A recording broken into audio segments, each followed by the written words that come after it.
Child beauty pageants have shifted so far from what they once were. So why do the judges of these events encourage children to dress up looking older than me? I'm 22, by the way, believe it or not. I know I look 17, but still. A lot of these contestants nowadays look like they're in their 20s when they're under the age of 5. Who set these standards and what images are on the judges' computers, or whoever set these wildly inappropriate standards for young girls to follow? I'm just getting Dan Snyder energy from this. Why aren't beauty pageants encouraging young children to embrace their natural personality, talent, and youthfulness? Rather, instead, they're encouraging them to put on a scandalous outfit, cake themselves in makeup, and get lip injections before the age of 10.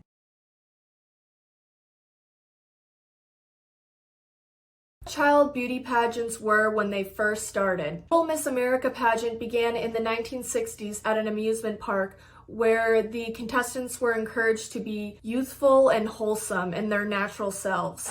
What happened? A quote here from a lady who competed in one of the original child beauty pageants from the 1960s. And I'm going to read off a quote from her sharing her experience of what it was like. So don't mind me just looking away. The kids dressed like they were going to church, and Little Miss America contestants did not wear makeup, except for the occasional touch of rouge, which was all the rage at that time. If you lost, you got to go to the amusement park, so it was fun either way. That just sounds wildly different from what it is today. Rise in popularity. By 1964, the pageant industry grew in popularity dramatically. There were over 35,000 participants over the course of 4 years, which prompted the judges to start to make new age divisions and then also introduce new talent divisions such as party wear, facial beauty, talent, and they would charge the contestants extra money for each entrance. Glitz and greed. 1990s makeup artists and modeling coaches were encouraging a new flashy standard within the industry, which included more mascara, makeup, and a more mature look, aka what we know as today as glitz. Let me know why the judges were okay with pushing these standards onto young children. In the 1990s, glitz became more popular, intense, and expensive. It wasn't just the kind of thing you could enter your child in on a whim and expect them to win with their natural beauty. If you were gonna pay to be in a pageant, you were in it to win it. New industries included child-sized press-on nails, fake eyelashes, child-sized veneers, spray tan services. And we are going to spray tan.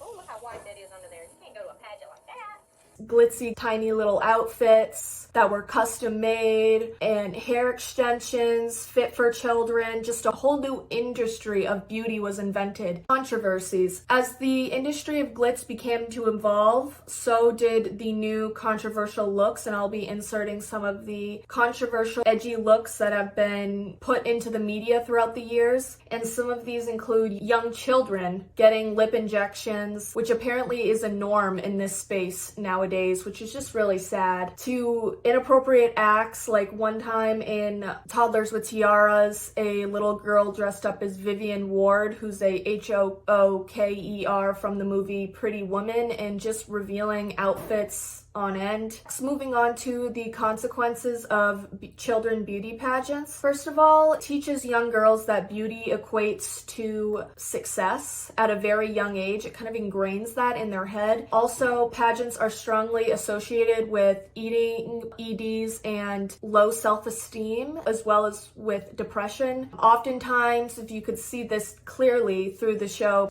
Toddlers and Tiaras, that the parents were forcing their kids or heavily encouraging them to partake in pageants when they didn't really want to. Some experts have suggested that pageant dynamics might be more about the parent than the child. In 2012, the University of Arizona cited a study written by Martina M. Cartwright, a registered dietitian and professor who works in nutritional sciences. Cartwright, who was present for 2 live filmings of the show Toddlers and Tiaras, observed many pageant parents engaging in what she dubbed princess by proxy behavior. This suggests that those parents are essentially obsessed with the financial and social opportunities the pageants provide. Any risks to the child are secondary or not really considered. She also pointed out that child pageants are a billion-dollar industry.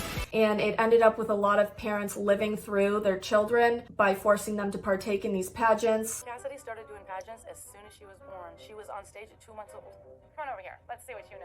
Also, there was a lot of verbal abuse, I don't even think I can say that word on YouTube, from parents onto their children's when they didn't meet the expectations, which is wildly different from when I read the quote earlier from that 1960s child pageant participant, where she said it didn't really matter if you won either way because pageants took place at the amusement park, so it was all sunshines and rainbows whether you won or not, but that is no longer the case. Also, this might be a bit of a stretch, but the brothers and like the other males around pageant girls, it teaches them that beauty is the only value for women. Beauty pageants are just not a good influence on males either because it makes them equate beauty to the women's only value, which is obviously not the case. And throughout my research, I did find that reports have been led to increased SA that occurred in the pageant industry, and also pageants have been linked to an increased demand in child corn, if you know what I mean, which is just so sad. So why do you think the beauty pageant standards have shifted so dramatically for children within the last few decades? Is it because